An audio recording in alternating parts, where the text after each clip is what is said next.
we got a call from this client in the early stages of the case, and frankly, it was a case that at the early stages didn't look like it was going to be a huge case.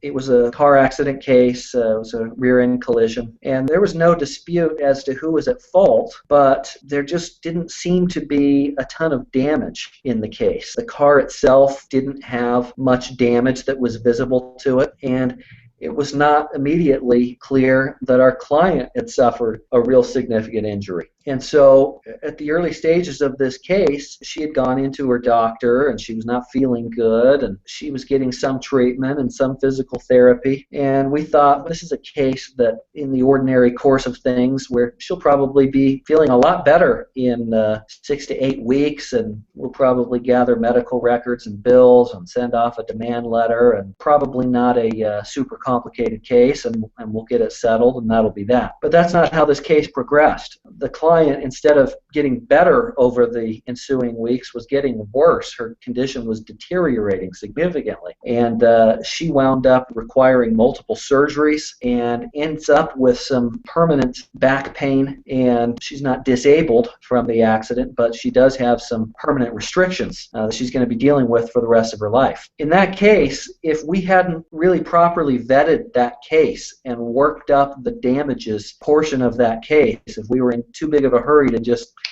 get this thing wrapped up, our client wouldn't have gotten the settlement that we got her. And we ended up settling that case for $300,000. And so that was a success story where I could see that we had really done right by this client. We had made sure that her injuries were properly documented, that she was getting the right kind of treatment, and that we were on top of it. And this was a case where when we at first submitted our demand, the insurance company on the other side said, no, forget about it. We're not going to pay you anywhere near the kind of money that you're looking for. And we filed suit on it. We thought, well, if they're not going to settle this case with us, then we're going to take it to a jury. So we filed suit, and we were aggressively litigating this case. Had we not pursued that, there is just no chance that she would have received anywhere near the kind of money that she got in this case. That was a success story for our firm. And I don't want to give the impression that that's what's going to happen on most fender bender type cases. Usually that's not what happens, but it's an example of what happens when you have an attorney that is really on top of the case and maximizing the value of it.